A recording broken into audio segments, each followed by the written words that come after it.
ஒரு காலத்தில் மான்செஸ்டர் என அழைக்கப்பட்ட கோவை இன்று மான்ஸ்டர்களின் நகரமாக மாறியிருக்கிறது. கல்லூரி மாணவியை 3 பேர் கூட்டுப்பாலியல் வன்கொடுமை செய்த கொடூரத்தின் அதிர்ச்சி அடங்குவதற்குள் அடுத்து ஒரு நடுங்க வைக்கும் சம்பவம் நடந்துள்ளது. டிஎஸ்பி ஒருவரின் மகனும் அவரது நண்பரும் சேர்ந்து இளம்பெண்ணை ஆள் நடமாட்டம் இல்லாத இடத்திற்கு இழுத்துச் சென்று ஏமாற்றி உள்ளனர்.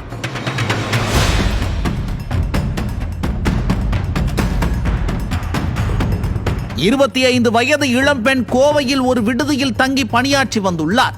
அவருக்கு டேட்டிங் ஆப் மூலம் ராமநாதபுரம் பகுதியைச் சேர்ந்த தருண் என்கின்ற இளைஞர் பழக்கமாகி உள்ளார்.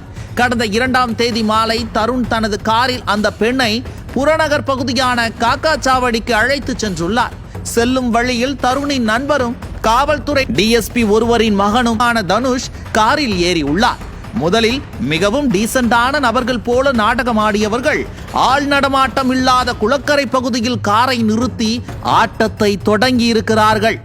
ஆள் அரவமே இல்லாத இடத்தில் இரவு நேரத்தில் தருணும் தனுஷும் தங்களது சுயரூபத்தை காட்டத் தொடங்கி உள்ளனர்.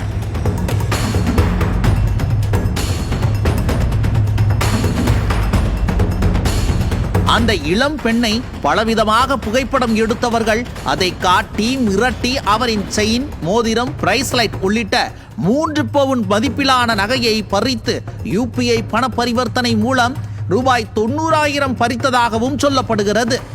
அதன் பின்னர் அந்த இளம்பெண்ணின் செல்போனில் இருந்தே ஹோட்டல் ரூம் புக் செய்த 2 ஆசாமிகளும் அந்த பெண்ணை தனியாக விட்டுச் சென்றுள்ளனர்.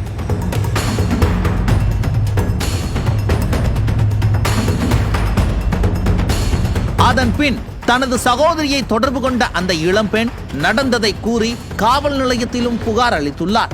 இளம்பெண்ணை ஏமாற்றிய அந்த இருவர் மீதும் பெயரளவிற்கு வழக்கு பதிந்துள்ள ஏவல் துறை டிஎஸ்பி மகனை காப்பாற்ற பல தந்திரங்களை செய்வதாக குற்றச்சாட்டு எழுந்துள்ளது.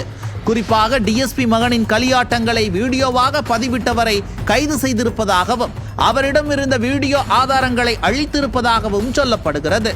ஸ்டாலின் சார், என்ன சார் இதெல்லாம்? தமிழகத்தையே உலுக்கிய கூட்டு பாலியல் வன்கொடுமை விவகாரம் அடங்குவதற்குள் அடுத்த 2 நாளில் வேறொரு சம்பவம் நடந்திருக்கிறது. அதுவும் டிஎஸ்பியின் மகனே செய்திருக்கிறார். இந்த ஆட்சி பெண்களுக்கு பாதுகாப்பில்லாத ஆட்சி என்பதற்கு இதை விட வேறு என்ன சாட்சி வேண்டும்? இதில் மீண்டும் ஆட்சியை கொடுங்கள், அது இன்னும் பயங்கரமாக இருக்கும் என கிரிஞ்ச் காமெடி செய்கிறீர்கள். இந்த பயங்கரத்தையே தாங்க முடியல ஸ்டாலின் சார். ஆட்சியா இது? காவல்துறையை கட்டுப்படுத்த முடியாத முதல்வர், பொதுமக்களை பாதுகாக்க முடியாத காவல்துறை, பாதுகாப்பின்றி தவிக்கும் பெண்கள், தமிழகத்தின் இருண்ட காலம், கருணாநிதி மகனின் ஆட்சி காலம் என்று கட்டாயம் வரலாறு பதிவு செய்யும் ஸ்டாலின் சார். அட நான் சொல்லல சார், மக்கள் சொல்றாங்க.